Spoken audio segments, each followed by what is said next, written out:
Ok, eu julgo que o mote que me trouxe cá foi de facto aquele artigo.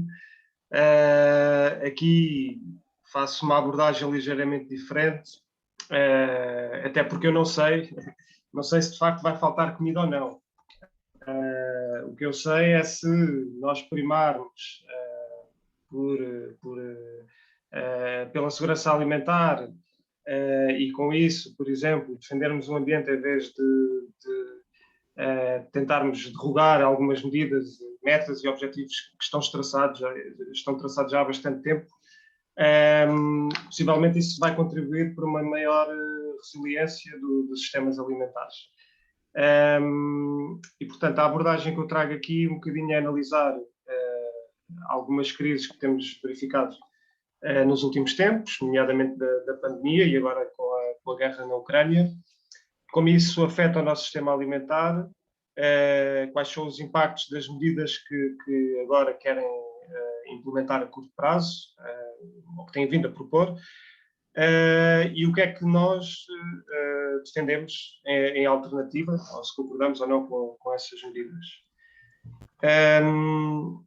Eu faço parte da Associação Natureza Portugal, que é a parceira nacional da WWF, que é a maior organização não governamental de conservação da natureza a nível mundial. Nós trabalhamos em várias áreas, desde as florestas, água doce, oceanos, a alimentação, vida selvagem e o clima e energia.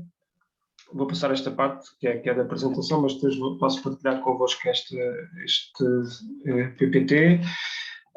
E depois trabalhamos em áreas transversais também, como os mercados, finanças e governança. Portanto, como eu estava a dizer, parece que se está a formar aqui a tempestade perfeita, nomeadamente com o Covid e a guerra na Ucrânia, e parece que não alterar aquilo que nós temos vindo a verificar desde há algum tempo, que é uma crise climática e um pouco menos falada de biodiversidade, que não são menos graves do que estas crises mais recentes, muito pelo contrário, e que não devem todos ser obliteradas. Só para se ter uma ideia, por exemplo, da biodiversidade, o último relatório Planeta Vivo da WWF menciona que há um declínio da vida selvagem em 60%, e que se verificou desde 1970 até 2014. Portanto, é uma crise gravíssima, com impactos, claro, também nos sistemas alimentares.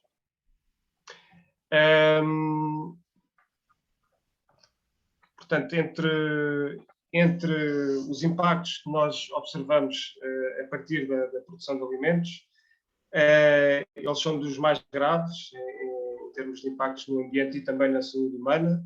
Nós sabemos que, por exemplo, conduzem a 80% da desflorestação a nível global.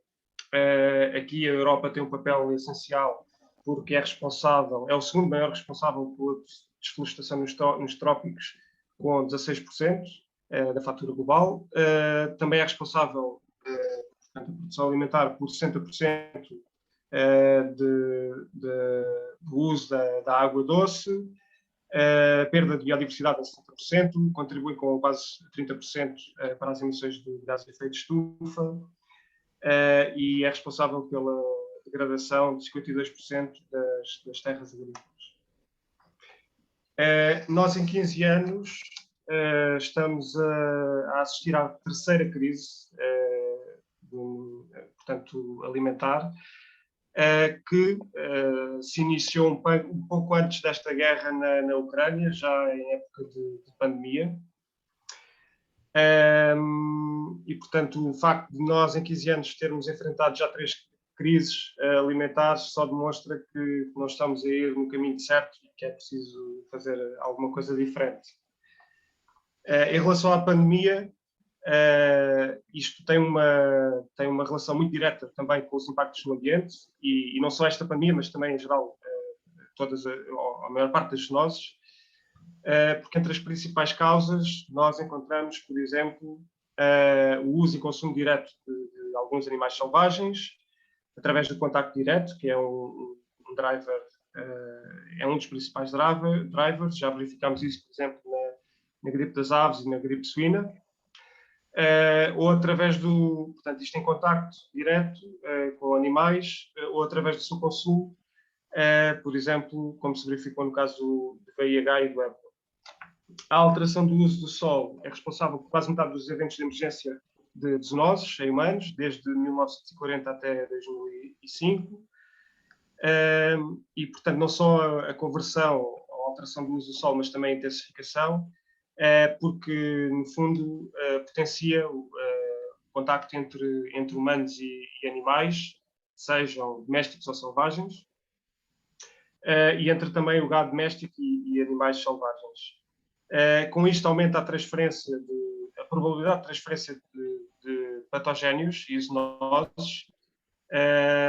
Por exemplo, se estamos a desflorestar uma área para a produção agrícola, é claro que o contacto humano com essas áreas vai aumentar e portanto, a probabilidade de existir aí vida selvagem que possa transmitir esses patogénios também é aumentada. E não só isso, também o uso de antibióticos, por exemplo, é uma ameaça para a saúde humana e do planeta. Mas isto está muito relacionado também com a maior procura de proteína, fontes de proteína que temos assistido, e aquele caso que referi da desflorestação na Amazónia é um exemplo disso, porque serve principalmente para a produção de soja, depois serve para a produção de gado, ou então serve para a produção direta de gado. Depois, estudos científicos também evidenciaram já que as alterações climáticas podem, muito provavelmente, levar a um aumento da incidência de zoonoses, por exemplo, pela expansão da amplitude geográfica, através, por exemplo, da distribuição de vetores de zoonoses. Quanto à guerra na Ucrânia, nós temos assistido a alguns impactos de forma mais imediata. Por exemplo, os preços, temos os preços mais altos sempre de combustíveis, fertilizantes e alimentos, temos problemas no fornecimento de trigo e óleo de girassol, e é claro que isso ocasiona depois toda uma crise alimentar global. Como causas disto, nós sabemos que a Ucrânia está impedida dos escoar cereais de 2021 e, portanto, eles estão-se a deteriorar, estão a perder qualidade, e também está impedida de colher trigo, sementes de oleaginosas ou milho, e isto deve-se também a uma falta de infraestruturas ou de recursos humanos, por exemplo. A Rússia, esta não está a ter problemas ao nível da produção, no entanto, os embargos que têm levantado fazem com que tenha havido algumas dificuldades no escoamento da produção. E depois os mercados globais não conseguem responder rapidamente à escalada de preços. Portanto, não estão adaptados. Como resultados imediatos, isto leva a que se redefina totalmente as rotas de escoamento para muitos dos alimentos, e também já se estão a verificar algumas conversões de culturas, como, por exemplo, de algodão para soja, para responder, então, a uma maior necessidade de certos alimentos. Este gráfico mostra aquilo que tem sido a evolução em termos de preços de fertilizantes nos últimos tempos, e nós verificamos que desde julho de 2021, devido neste caso, portanto, a embargos da China em relação às exportações de fertilizantes ou de matérias-primas para fertilizantes, e que tem provocado então este crescimento avassalador no preço dos fertilizantes, que corresponderá a cerca de 300% já.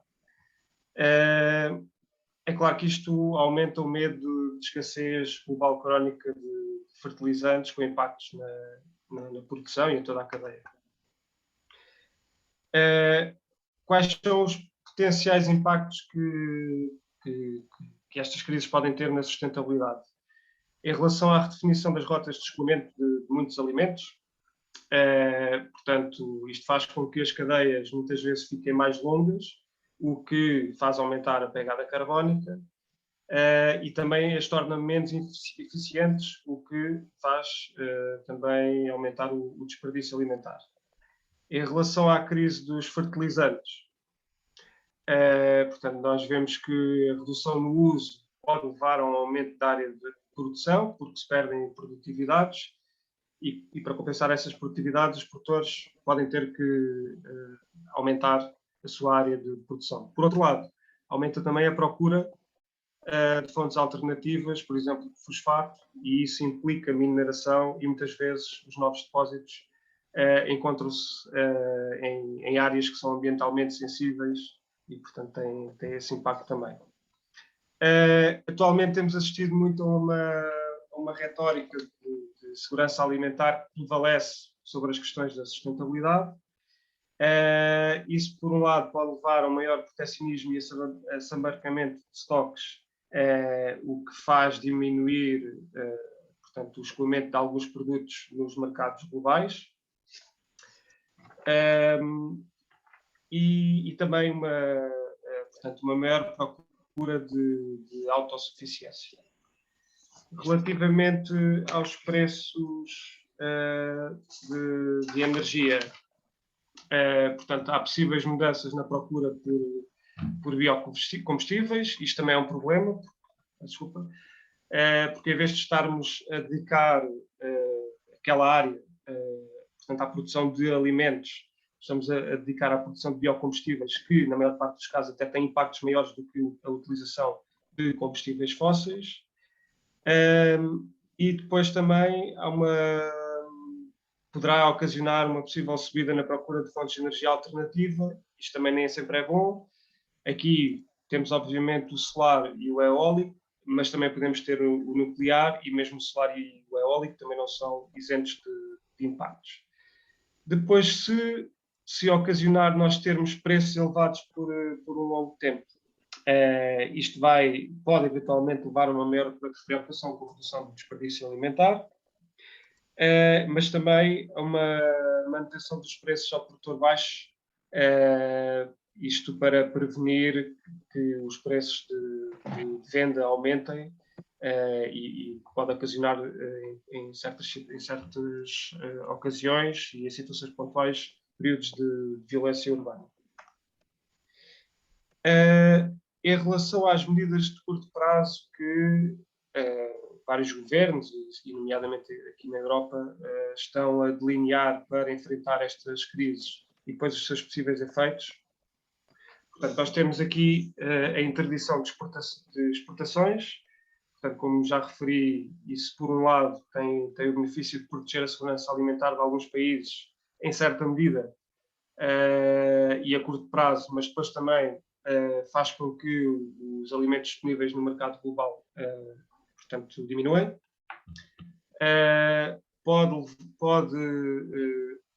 Portanto, aqui pode haver algumas medidas de aumento de uso de agroquímicos para aumentar a produtividade. Isso também leva ao aumento da degradação do solo, da poluição da água. A aposta no regadio aqui em Portugal tem sido exemplo pelos piores motivos, porque tem que sempre apostado muito nas grandes infraestruturas de rega, e a política agrícola comum, nesse sentido, tem sido portanto, um suporte para esse incremento, nomeadamente em zonas de escassez hídrica, o que depois leva também a problemas de abastecimento para consumo humano, e com graves desequilíbrios depois nos ecossistemas, portanto, com a degradação do solo, da qualidade do solo, portanto, da conversão de áreas naturais, que depois leva também à diminuição dos serviços de ecossistema proporcionados por essas áreas que existiam antes dessas conversões.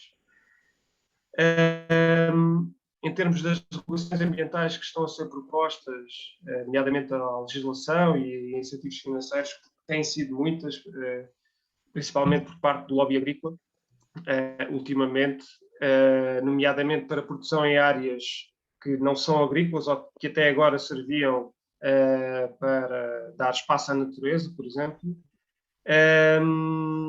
Portanto, isso leva, por um lado, ao aumento da conversão dessas áreas naturais, e depois há a degradação dos ecossistemas e consequente poluição também. Em relação aos subsídios atribuídos ao preço de fertilizantes aqui em Portugal, por exemplo, com isenção de pagamento de IVA ou com reduções de IVA, portanto, isso tem um impacto, porque em vez de estarmos a apostar numa mudança de práticas no terreno, estamos a continuar a apostar no mesmo problema e, para além disso, não se está a dar prioridade a práticas de produção que são mais amigas do ambiente a longo prazo. O possível aumento da mineração para a obtenção de matérias-primas para fertilizantes também leva a esse aumento da degradação, como já referi, em muitas áreas que são sensíveis ou que têm elevados valores de conservação. E depois também a redução e eliminação do uso de fertilizantes.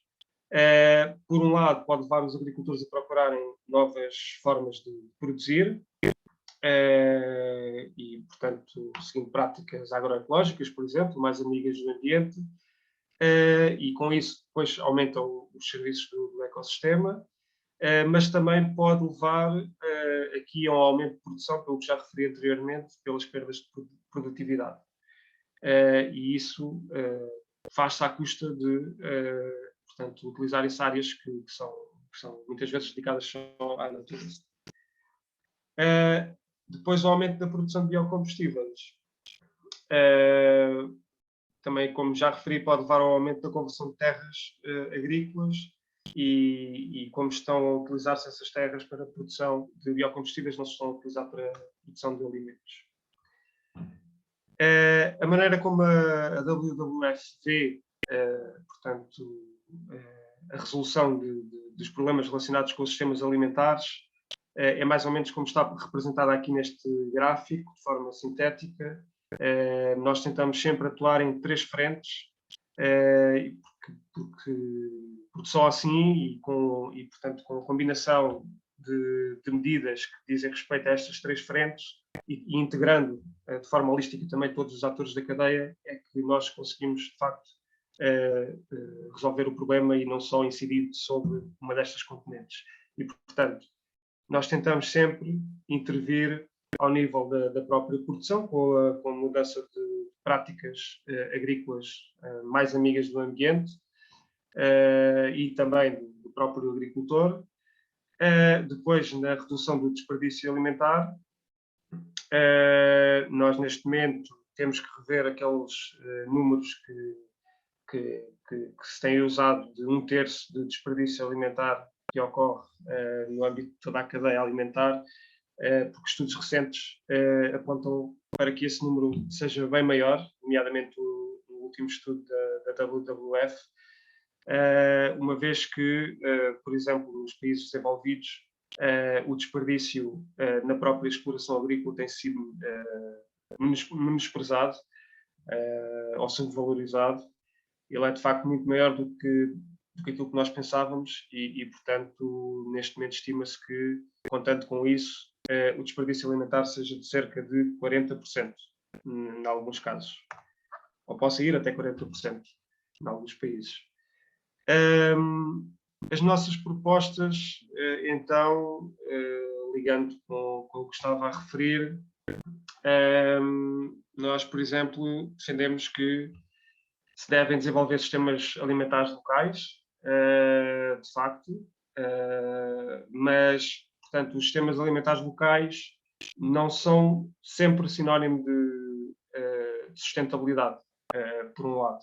Portanto, não é só desenvolver os sistemas alimentares locais, mas sim também, portanto, aumentar os critérios ambientais, por exemplo, utilizados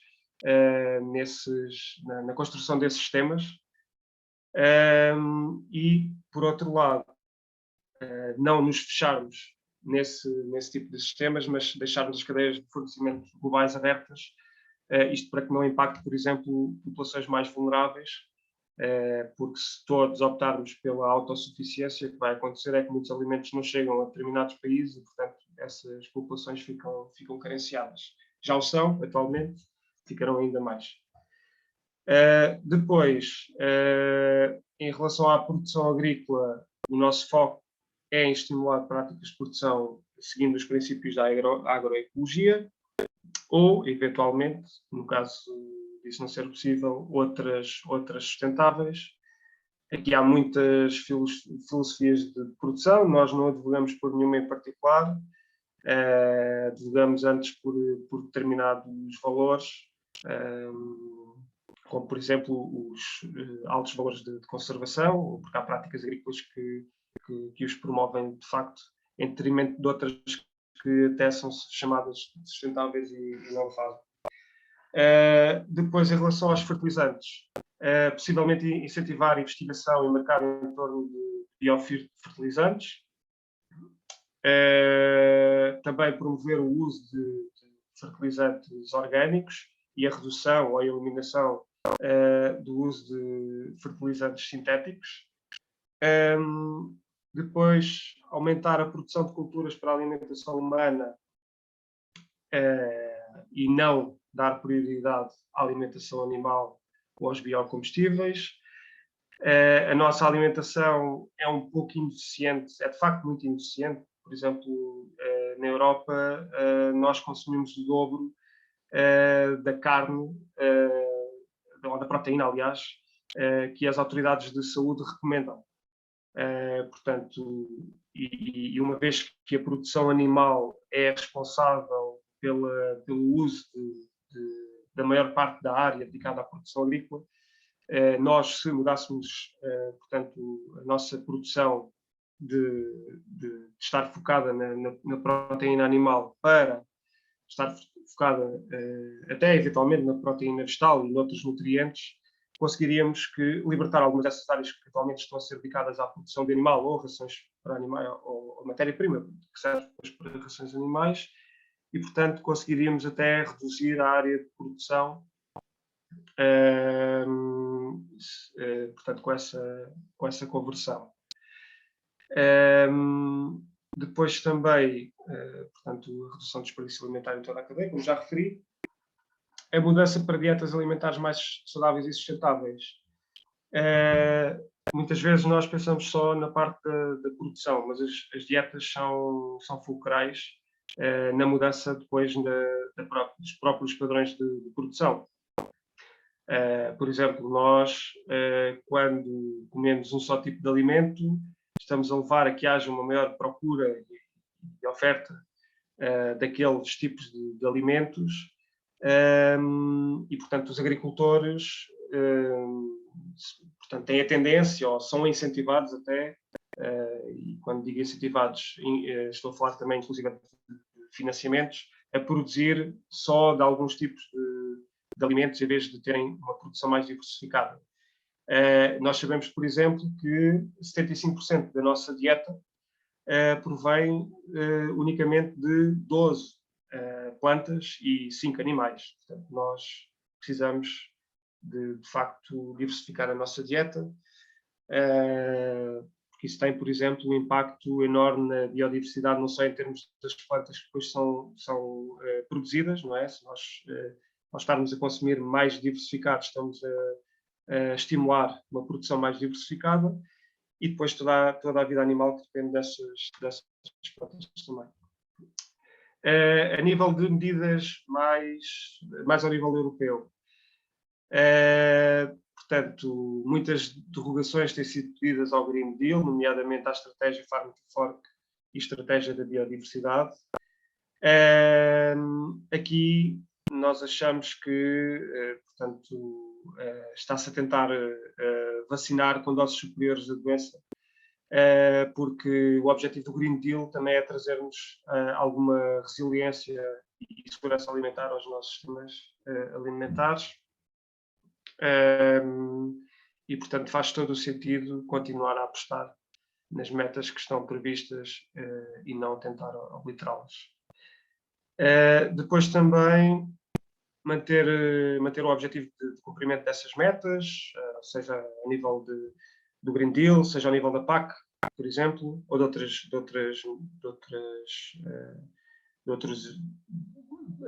outras medidas financeiras, de legislação, Aqui na PAC, portanto, nós temos assistido agora, nos últimos anos, à discussão da reforma da PAC.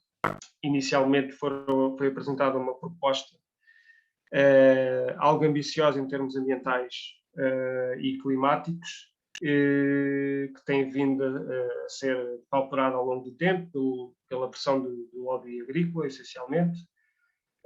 E neste momento não sei dizer sequer se temos uma PAC, agora a próxima PAC, até 2027, será melhor do que a anterior, em alguns aspectos será, mas de qualquer forma não sei até quando, até porque ela não está fechada completamente. Nós temos tentado influenciar este processo, portanto, tentando trabalhar juntamente com as autoridades nacionais, nomeadamente o Gabinete de Planeamento e Políticas, mas que tem-se mostrado sempre averso a contributos quer das organizações não governamentais do ambiente, quer de toda a sociedade civil, até dos próprios peritos da agricultura que supostamente seriam consultados e que muitos deles até se demitiram, no total até 9. Portanto, esta PAC não me parece que seja... não tenho grandes expectativas em relação a esta PAC, que ofereça grandes mudanças em termos dos sistemas alimentares, como deveria. Está em cima da mesa também o debate sobre uma nova lei para os sistemas alimentares sustentáveis na União Europeia, que pode abordar vários temas, nomeadamente, por exemplo, a rotulagem de alimentos. De qualquer forma, o objetivo é que aborde de forma holística, portanto, toda a cadeia, nomeadamente da produção ao consumo. Nós defendemos também que se deve adotar legislação europeia ambiciosa que não seja responsável por desflorestação ou conversão de ecossistemas naturais. O foco tem estado muito na desflorestação, mas é igualmente importante salvaguardar ecossistemas naturais, porque são pelo menos tão importantes como as florestas. Estou a falar, por exemplo, de savanas ou de pradarias naturais, e que são um importante suporte também aos sistemas alimentares, ao sistema de produção. E depois, não sacrificar a biodiversidade a magros aumentos da produção alimentar humana ou animal.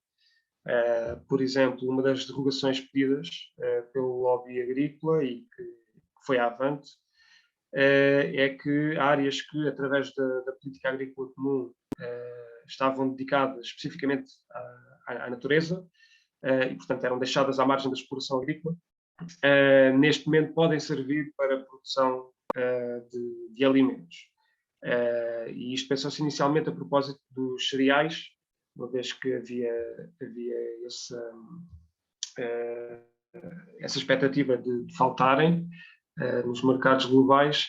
A questão é se isso faz sentido, porque, por exemplo, em Portugal, essas áreas muitas vezes não são adequadas à produção de cereais. Portanto, nós estarmos no fundo, a converter áreas que estávamos a prestar algum serviço a uma produção que é desadequada, portanto, se calhar faria mais sentido noutros locais, ou até fora de Portugal mesmo. Portanto, é uma medida que não faz muito sentido. E está neste momento em aplicação para este ano e, muito possivelmente, com os pedidos que têm sido feitos pelo lobby agrícola, será para continuar também na nova política agrícola comum, com mais ou menos da mesma forma. E em relação a isto, devo dizer também que nós, portanto, aqui não defendemos que não somos os maiores defensores, ou melhor, não defendemos cegamente a produção, a autossuficiência nacional. Isto por vezes pode fazer sentido, e relacionado com o que eu estava a dizer, de se calhar para algumas culturas não ser adequado plantar em determinadas áreas, pode fazer mais sentido que elas sejam produzidas noutros territórios e nomeadamente noutros países. Normalmente a produção fora do país tem má fama, também muito por causa dos impactos que se julgam associados ao transporte. No entanto, nós verificamos que esses impactos não são tão elevados como outros, por exemplo, relacionados com a produção de animais. É muito maior esse contributo do que propriamente o associado aos transportes, e aqui estou a falar claramente de emissões de gases de efeito de estufa. Portanto, estrategicamente, se calhar faria sentido tentar perceber onde é que as culturas se adequam melhor, em que territórios, e então apostar nesses territórios, libertando assim mais espaço também para a natureza. Em termos de conclusões finais, portanto, o que eu resumiria tudo isto da seguinte forma: portanto, é preciso não estar só focado nas medidas de curto prazo, porque podem ter impactos, nomeadamente no ambiente e até na nossa saúde a longo prazo. Portanto, é preciso aqui balancear um bocadinho esse suprimento dessas necessidades mais imediatas com o criar estabilidade a longo termo. Depois, de resistir à tentação de intensificar a produção agrícola e de limitar as exportações. Portanto, esta intensificação julgo só nos traz problemas. Eu estou a falar de intensificação não sustentável, obviamente, é porque existem formas de intensificar, mas de forma sustentável. O não limitar as exportações tem a ver precisamente com o não faltarem alimentos depois nos mercados globais. A segurança alimentar, portanto, depende não só do trabalho colaborativo, não só de inexistência de guerra, mas também de ecossistemas saudáveis, porque esses é que servem de suporte e são o capital natural dessa produção alimentar e depois também da nossa própria sobrevivência. E, no fundo, depois promover um modelo de produção alimentar mais sustentável, global, e reduzir a dependência dos sistemas alimentares em combustíveis fósseis e fertilizantes sintéticos, para não estar portanto, a agravar a doença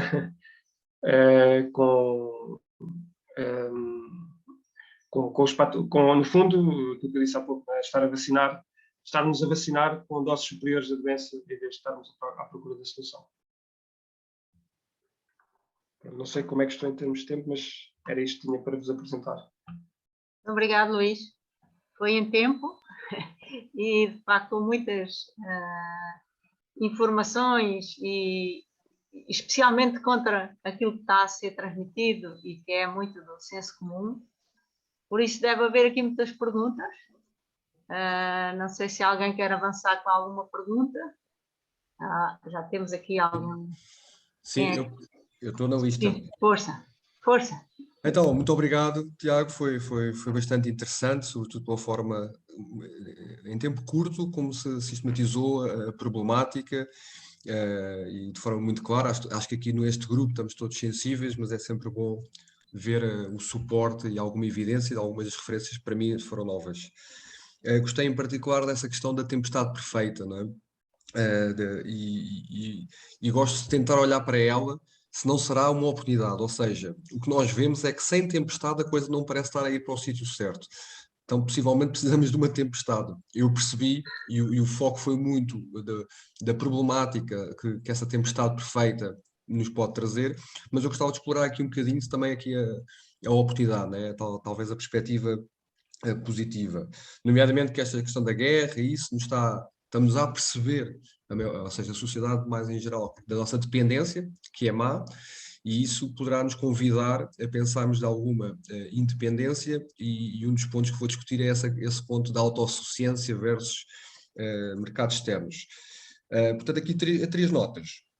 A primeira, naquele gráfico da WWF, do Planet-Based Diet, gostei muito, que se foca em 3 áreas, não é? Produção, consumo e os resíduos. Há aqui uma terceira área que é a distribuição. Eu percebi mais à frente, foi comentada, que talvez não tenham colocado pelo seu reduzido ou insignificante impacto. Existe, mas é insignificante quando comparado com a produção, nomeadamente. Mas eu tenho a crer que que não se trata só dessa questão da pegada carbónica, ou seja, concordo com isso, a distribuição é quase irrelevante do ponto de vista da pegada carbónica, mas parece-me que a distância traz este distanciamento precisamente, ou seja, quando há uma seca em Portugal, os consumidores, eu estou aqui em Lisboa, urbanos, não se apercebem. E porquê? Por causa desse mercado global. Quando começamos a reduzir a escala, eu acho que essa proximidade tem um fator positivo que podemos estar a menosprezar. Ponto número 2, não falando da pegada hídrica, né, do conceito de água virtual, etc, que aqui que também a mim é muito, muito interessante, porque tentemos como sociedade aquilo que consumimos, temos um impacto cá, porque nós sabemos que muitas vezes é externalizado esses impactos para outros. Portanto, aqui um comentário sobre esta questão temos a produção, o consumo, os resíduos, mas temos toda a cadeia da distribuição, mas também de embalagens, etc. Mas também esta outra perspectiva que pode não estar a ser bem vista. A segunda, por que não colocar nas propostas, muito objetivamente, internalizar os custos da produção da proteína animal? Eu sei que há aqui um lobby, eu sei qual é a resposta, foi muito referido, mas até que ponto nós, como um outro lobby que se preocupa com isto, se efetivamente é cada vez mais claro, quer dizer, já é muito claro há muito tempo que a proteína animal tem externalidades ambientais e sociais brutais, sabemos que muitas vezes também o consumo lida mais com o mercado, com os preços do que outra coisa, e porque não fazemos aqui força para que seja internalizado, não é, esses custos. E, portanto, isso dá o mote à vossa proposta de uma mudança de uma dieta e usar os campos, o uso do sol mais para a produção de comida humana e não comida animal e depois humana, que é muito inocente. O terceiro ponto é uma curiosidade, fiquei mesmo curioso, que é, o Tiago às tantas disse que as populações mais... Evitarmos fechar os mercados, porque quem será mais afetado são as populações mais vulneráveis. E eu tendo a concordar, mas estava aqui a pensar e gostava de partilhar esta dúvida, que é, eu tenho ideia que, de uma forma geral, as populações mais vulneráveis são também aquelas que são responsáveis pela agricultura, chamada agricultura familiar. Portanto, a minha questão, dúvida mesmo, é até que ponto as populações mais vulneráveis, nomeadamente no meio rural, são verdadeiramente as mais dependentes deste mercado global. Não sei, tenho dúvidas. Pronto, essas 3 notas, passo. E obrigado. Eu queria também juntar aqui a pergunta da Marta Laranjo, até para, digamos, acelerar aqui o processo. Não sei se o Tiago está a ler, mas eu ia ler. Portanto, era sobre o desperdício alimentar. A Marta pergunta se o desperdício alimentar inclui o food loss e o food waste, e onde estão os dados que foram disponibilizados, onde é que é possível consultá-los. E pergunta porque a FAO monitoriza o food loss e food waste, mas não tem dados sobre Portugal e sobre Espanha. Portanto, como é uma pergunta muito específica, talvez o Tiago possa rapidamente resolver esta pergunta. E depois, sim, ok, sim. Ok, então, respondendo então já a esta pergunta, estes dados estão disponíveis, sim. O nome do relatório, peço desculpa, não me lembro, mas somente que eu consigo lá chegar muito facilmente. Eu até posso partilhar depois o. Pois, depois podemos pôr na ata, sim, link. por causa disso. O nome do relatório é Driven to Waste e teve o propósito especificamente de colmatar uma lacuna desses dados da FAO, que só analisavam o desperdício a partir de uma determinada fase da cadeia, e, portanto, aqui sim inclui também a parte da perda do desperdício alimentar, nesse estudo, e que no fundo bebe também um pouco já de outros estudos que se fizeram a esse respeito e que apontam para o mesmo resultado. Nesse estudo Portugal não está incluído, portanto foram analisados casos piloto em vários países e, portanto, depois disso fez-se uma espécie de radiografia onde se verificou que esse desperdício podia ir até 40%, e nomeadamente nos países desenvolvidos, o que até agora não se sabia, porque se julgava que nos países desenvolvidos o maior problema do desperdício era depois na parte final da cadeia, nomeadamente nos consumidores até, e na parte do retalho. e atribuía-se a maior fatia das perdas alimentares depois aos países em desenvolvimento pela falta de capacitação, por exemplo, que têm em preservar os alimentos. Mas depois constatou-se que o facto de haver, por exemplo, muitos cancelamentos de encomendas de alimentos e também devido à rejeição de alimentos que não se encontram dentro do calibre que é comercializado, esse desperdício é muito maior e muitos alimentos acabam por ficar na exploração sem serem colhidos. E, portanto, este relatório, eu posso pôr já aqui. Exato. Eu sei que alguns colegas têm que sair agora à 1h30. Sim.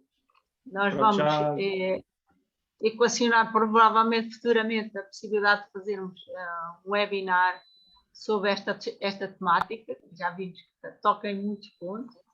Mas pronto, quem pode agradeço terem estado a assistir até agora e vamos continuar, os que puderem continuar, certo? Se o Tiago puder. Sim? Sim. Ok. Eu não sei se respondi à questão da... Na pergunta, sim. Está aqui o relatório. Sim, respondeu. A minha questão é, esse relatório também não tem dados para Portugal, segundo o que entendi agora, Tiago? Não tem dados para Portugal, não. Até porque existem muito poucos dados para Portugal, mesmo muitos poucos. Existem estimativas grosseiras. Exato, os últimos... Existe um relatório antigo do PERDA, mas já tem uma série de anos, e, portanto, também já...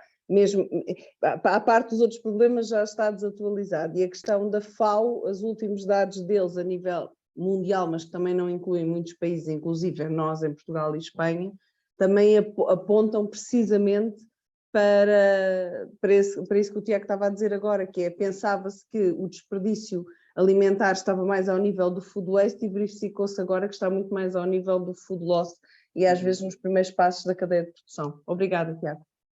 Nada, já agora acrescento que eu sei que Portugal tem a obrigação de, até ao final deste mês, ok, pronto, já percebi que também sabe, e está muito atrasado, aliás, no GPP, no relatório de progresso, dá conta disso, né, de que as medidas que tinham que ser implementadas para medir o desperdício em Portugal estão muito atrasadas, portanto não é expectável que aconteça este ano.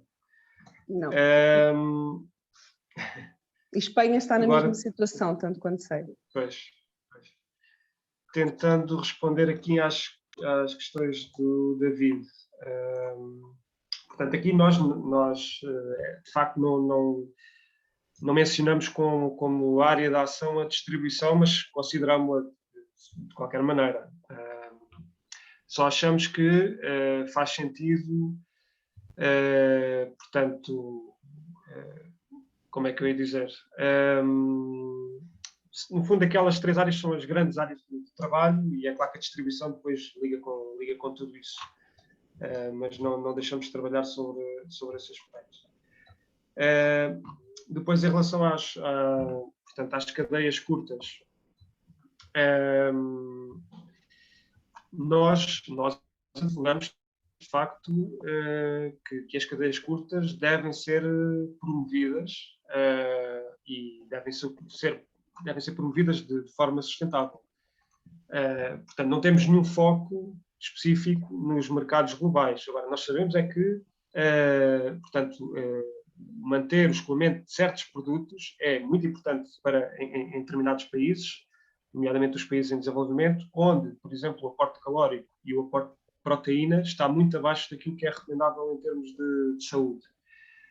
E mesmo que, portanto, nesses sítios a produção se baseia muito no conceito de produção familiar, isso não garante o acesso a todos os tipos de nutrientes, nomeadamente da proteína e da proteína animal. Nós temos um relatório que também é interessante, da WWF, que saiu em 2020, que é o Planet-Based Diets, e que, no fundo, o que fez foi analisar aquilo que o Eat Lancet já tinha feito de forma global, mas, portanto, portanto, esse estudo da WWF foi focada no contexto regional e atendendo às tradições também culturais que nesses países se usam em relação à alimentação. Portugal esteve incluído nesse estudo, portanto há alguns dados para Portugal, e no fundo o que se fez foi analisar os impactos das dietas correntes e os impactos que ocorreriam se as dietas fossem alteradas para dietas mais sustentáveis, nomeadamente vegetariana, vegana, flexitariana e também a dieta seguindo as orientações alimentares nutricionais de cada país. E uma das conclusões a que se chegou é que há países, nomeadamente os mais desenvolvidos, que precisam de reduzir o seu aporte em termos de proteínas, como é o caso de Portugal, mas há outros países que têm carência. E, portanto, o que faz sentido é nós deixarmos de consumir tanta proteína animal para que esses produtos sejam escoados para esses países e que leva também ao aumento dos impactos ambientais. De qualquer forma, é preciso que isso aconteça, não é? Temos que pôr a saúde em primeiro lugar. E depois nós temos ainda de compensar mais, quando nós estou a falar dos países desenvolvidos, porque temos que reduzir, portanto, a nossa cota-parte e a cota-parte também desses países para que isso seja possível, portanto, para que não falte para que essas populações não entrem em carência. E não sei se respondi a tudo ou se falta qualquer coisa. Sim, obrigado, Tiago, de forma genérica. Eram, na verdade, questões que também tenho, acho que não são, obviamente a resposta não é direta, porque a questão depois aqui que se coloca é exatamente se efetivamente isso é possível sequer de acontecer, ou seja, transferimos esse consumo de proteína nos países em excesso para aqueles outros, uma redistribuição, do ponto de vista ético faz todo o sentido, porque dá-me a ideia que o que se tem assistido, por exemplo, agora com a guerra, é que claramente quem está a ser mais impactado são os países mais vulneráveis, mas pela questão dos cereais, não é? Não tanto, e dos óleos, e não tanto da proteína. E daí a segunda questão, mas de certa forma foi respondida, que eu tenho mesmo essa dúvida, será que são mesmo essas populações mais vulneráveis que são mais dependentes dos mercados globais, nomeadamente quando se fala em proteína? Não sei. São, eu julgo que são, pelo menos a julgar pelos dados de alguns relatórios que tenho lido, é para aí que aponta. Isto porque esse relatório de que estava a falar, por exemplo, esse estudo, portanto, analisa os aspectos de ambiente e também os impactos de saúde, que tínhamos esquecido de referir, nomeadamente da redução da mortalidade prematura. E portanto, em relação aos impactos das dietas correntes, analisou-se aquilo que era o padrão de consumo de cada país, e o que se verificou é que havia níveis abaixo do adequado em termos de aporte calórico e de proteínas nesses países. Sim, isso aí, na minha opinião, é claramente evidente. Mas sim, e a outra questão era porque é que não assumem, ou se concordam, assumem a questão da internalização do preço, Sim, do verdadeiro custo da proteína. Sim, esse não é um tema fácil. Não é um tema fácil. Eu confesso que não tenho grandes conhecimentos sobre os potenciais impactos que isso teria.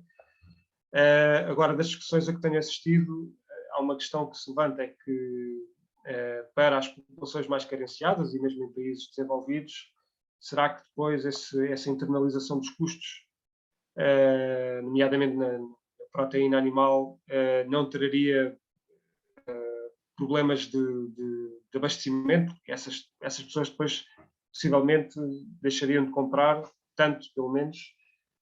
Mas de qualquer forma, assim, nós só precisamos de proteína animal, ou de proteína, aliás, 2 vezes por semana. E nós consumimos muito, e a maior parte dos portugueses até consome todos os dias. E pronto, não consigo responder. Não Está estou excelente, era uma muito dentro reflexão, na desse verdade. assunto. Obrigado. Sim, Tiago, sei também, mas há alguns estudos da WWF que eu também posso partilhar a esse respeito. Houve um até recentemente que bate bem essa questão. Depois posso partilhar convosco. Tiago, o foco do nosso grupo e da Rede Campos Sustentável é o ensino superior. E no ensino superior temos claramente 3 áreas: a investigação, o ensino e as nossas práticas de alimentação, digamos, a gestão que temos dos nossos campos. E pronto, eu ia pedir aqui um bocadinho de uma reflexão de, se for possível, o que é que nós podemos fazer face a este contexto, ou deveríamos fazer. E também vou passar a palavra à Alexandra, que está com a mão levantada. Ok. Obrigada. Em primeiro lugar, dizer que gostei muito da apresentação do Tiago. Eu estou absolutamente alinhada com as ideias da WWF, que já a sigo há algum tempo, e gostei muito da apresentação. Obrigada, Tiago, por nos ter trazido estas informações. Fazia aqui uma pergunta sobre a questão da urgência alimentar que é hoje em dia falada e do risco que é dizermos, então agora vamos lá começar nós a produzir noutros sítios onde não produzíamos. Mas eu ponho aqui a questão em termos de Portugal, concretamente. Nos anos 90, eu lembro-me, apesar de ser novinha na altura, mas lembro-me de se falar muito que havia até subsídios aos agricultores para deixarem de produzir. E que muita produção vegetal foi abandonada em Portugal, nomeadamente até na área do tomate, etc. E tenho a ideia que houve uma série de práticas agrícolas, portanto estou a falar de vegetal, não estou a falar de pecuária, estou a falar de agricultura vegetal, que foram abandonadas. Não seria aqui também uma oportunidade para Portugal retomar aqui alguma agricultura que perdeu nos anos 90, ou ainda assim acha que não é adequado? Se calhar começo por responder a estas últimas e depois passo então às questões da Aldina, peço desculpa. É assim, não sei se me expliquei mal em relação ao produzir em áreas onde não produzimos. Portanto, uma das coisas que nós defendemos na WWF é que não se convertam mais áreas para a produção agrícola e que nós nos restringamos apenas àquelas que já existem, agora com mudanças, obviamente, na forma como produzimos e do que produzimos, mas, portanto, não queremos mais expansão de área agrícola de todo. Agora, podem não fazer tanto sentido, por exemplo, produzir abacates em Portugal, não é? Porque, por exemplo, isso implica uma elevada pegada hídrica onde está a ser produzido, não é? No Algarve, em sítios de escassez hídrica com as consequências que tem depois para o abastecimento do consumo humano, e não só, e os impactos todos têm no ecossistema. E, portanto, quando eu disse definir estrategicamente onde se deve produzir cada coisa, era nesse sentido. E não estar a tentar encontrar novas áreas para aumentar a produção. Em relação a esses apoios que existiam da PAC e que levaram à perda de existência de certas culturas, há muitas variedades tradicionais, por exemplo, que deixaram de todo de ser produzidas. E claramente, sim, deveria haver uma maior aposta nessa diversificação, apostando em outras variedades, que até muitas vezes são mais resistentes às alterações climáticas, não é? E fazem mais sentido no nosso país, e mesmo quando não sejam tão produtivas, e aí é claro que depois os agricultores têm que ser compensados de alguma forma, e isso, idealmente, seria feito através da PAC. Portanto, compensar os agricultores por perda de atividade, mas diversificando esses alimentos, essa produção. Não há de todo incentivos nesse sentido em Portugal. Há pouco tempo criou-se a figura dos organizadores, organização de produtos, de multiprodutos, aliás, em que supostamente se daria a oportunidade de, portanto, essas organizações de produtores, em vez de estarem focadas apenas num tipo de alimentos, poderem receber outros tipos de alimentos, não é? Mas do que percebi, daquilo que foi a explicação da própria DGADR, o objetivo é apenas que essas organizações de produtores, que à partida serão mais pequenas do que as que já existem atualmente, não é? E que expõem os produtos no mercado, portanto, se profissionalizem e ganhem escala e depois, quando passarem a organização, quando ganharem essa escala, se foquem apenas e só no produto. Portanto, é mais uma das medidas que, no fundo, nos tenta enganar, não é? Mas não nos leva a lado nenhum. Em relação às questões... Pronto, não sei se respondi. Sim, obrigada, Tiago. Ok. Em relação às questões que a Aldina colocou, é assim, primeiro que tudo, nas universidades, um dos aspectos que pode ser melhorado é, de facto, nos critérios usados na aquisição pública de alimentos para as cantinas, por exemplo.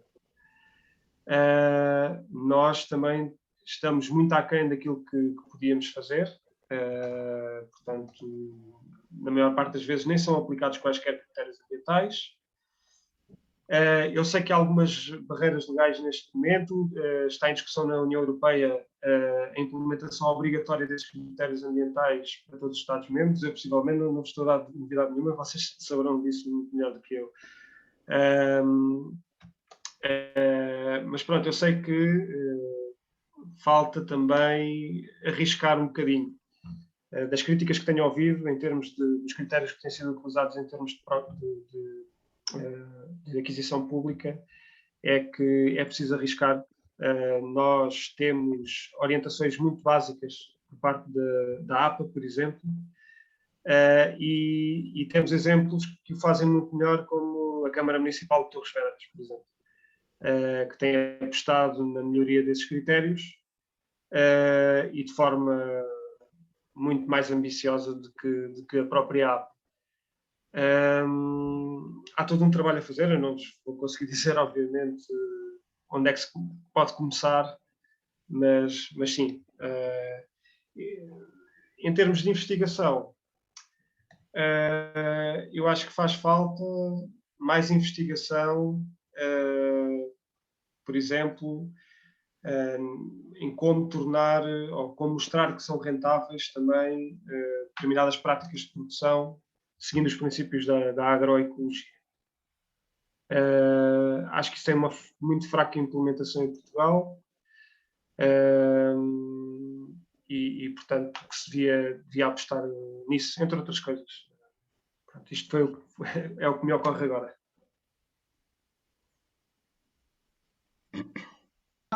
Em relação à formação, temos aqui, de facto, o consumidor tem um papel importantíssimo e os nossos jovens estudantes têm alguma relutância em mudar o bife com batatas fritas e de facto, depende das escolas, mas a tendência que temos verificado não é a mesma que se vê lá fora, ou seja, estas outras dietas mais variadas não têm tido muito êxito em Portugal. Não sei se têm dados sobre isso. Desculpa, os jovens mudarem de dieta. Se os jovens têm verificado que os jovens estão a tentar mudar de dieta ou observam Sim. mesmo, pelo menos que eu observo, que é muita dificuldade nessa mudança. Nós temos a decorrer neste momento um projeto chamado Eat for Change, em que nós participamos, portanto é um projeto da WWF, que reúne 9 países na Europa e mais 2 na América do Sul, o Brasil e a Argentina, e cujo foco é precisamente a mudança de comportamento dos jovens em relação aos seus padrões alimentares. E, portanto, no nível, nós tentamos sensibilizar os jovens em geral para portanto, a adoção de dietas mais sustentáveis. Num segundo nível, tentamos não só sensibilizar, mas também fazer com que eles mudem de comportamentos. e depois um terceiro nível, que alguns desses jovens, no fundo, ajam como cidadãos ativos e influenciem outros jovens na mudança de comportamentos. Nós temos aqui muitas atividades, estudos relacionados com este projeto, que estão focados nos jovens e não só, porque o objetivo não é só os jovens, mas está, de facto, muito focado nos jovens. Agora, em termos de percepção, sim, nós conduzimos no âmbito desse projeto, nós conduzimos um inquérito.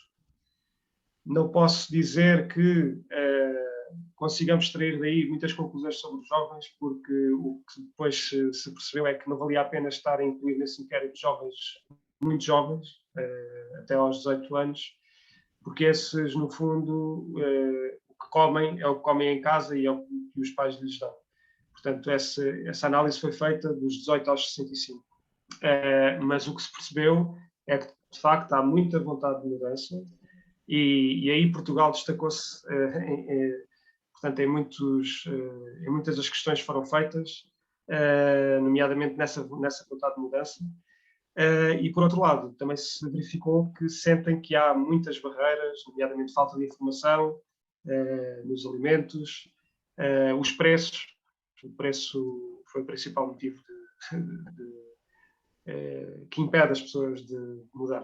Mas, de facto, há muita mudança e há, aparentemente, por parte dos portugueses, uma grande consciência dos impactos que a má produção, ou a produção insustentável, tem.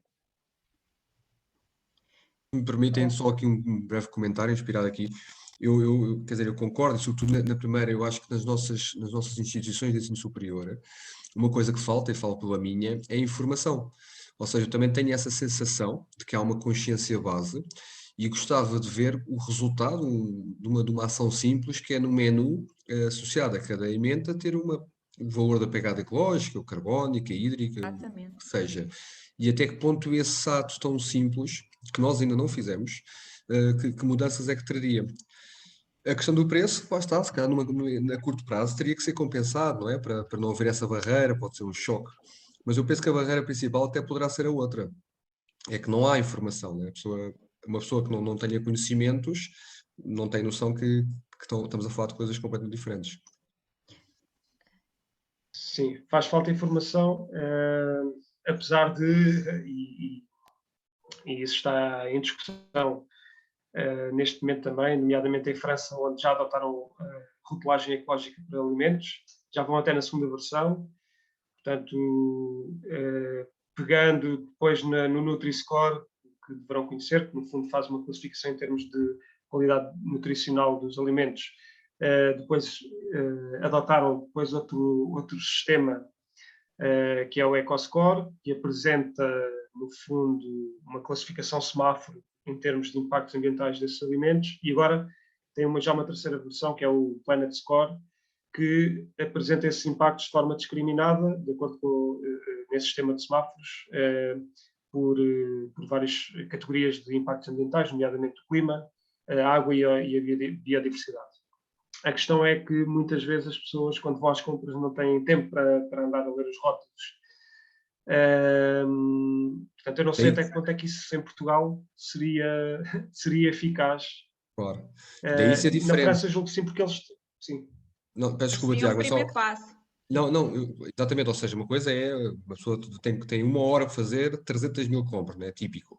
Outra coisa é no menu, na cantina, no bar, em que tenho 3 hipóteses e muitas vezes estou ali à espera o poder fazer. Porque não falamos só dos jovens, não é? E já agora, Tiago, aqui neste grupo nós consideramos os jovens dos 18 aos 65, ok? Okay. Tem a ver, Pode sei ser lá, mais. ou mais, eu quando organizo sei lá, reuniões, workshops à volta da sustentabilidade, muitas vezes a dieta não é nada, digamos que inspiradora. E, portanto, estamos a falar de pessoas de um nicho já muito, muito consciente, não é?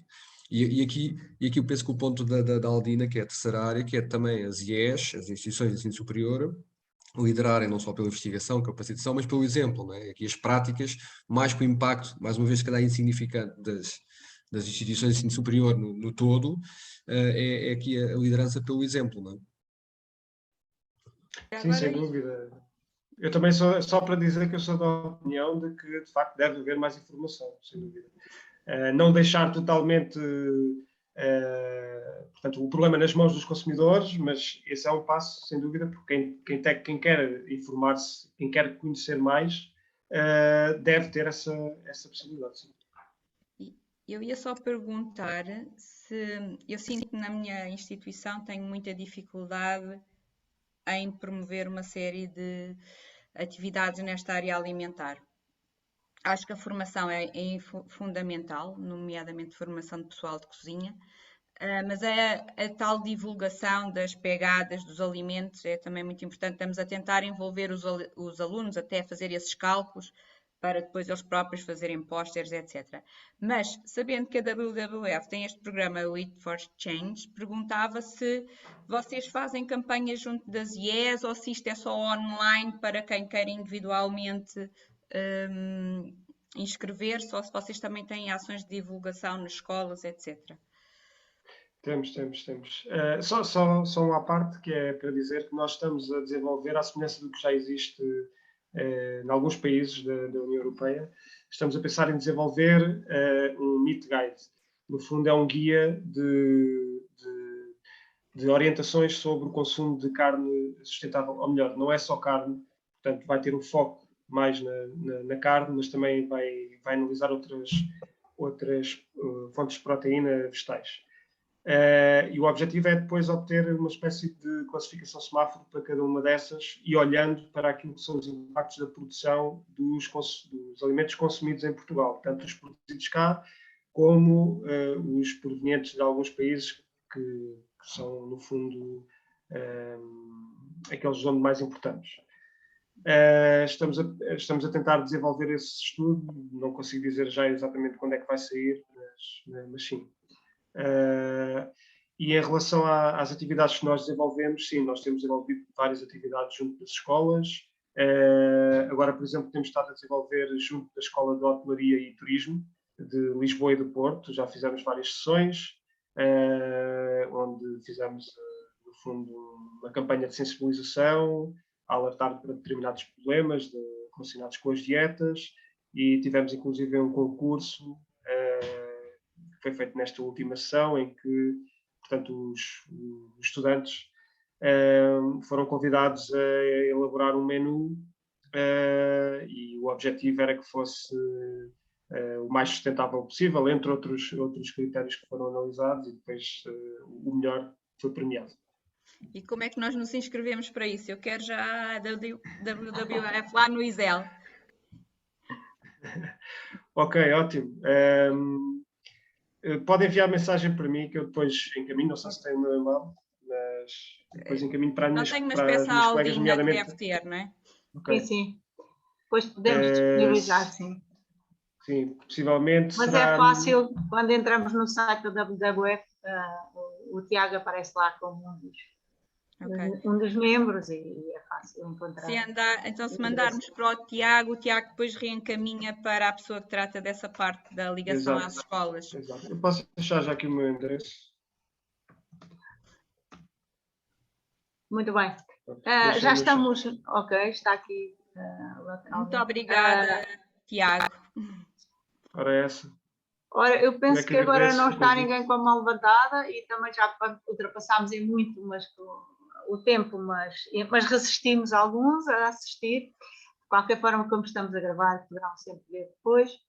Agradeço ao Tiago esta oportunidade. Penso que estão aqui abertas portas para continuarmos aqui a falar sobre o assunto, uma vez que não esgotámos nem de perto nem de longe, foi só um cheirinho, e que provavelmente vamos conseguir noutras oportunidades conversar. Agradeço imenso e obrigada a todos também. Obrigado.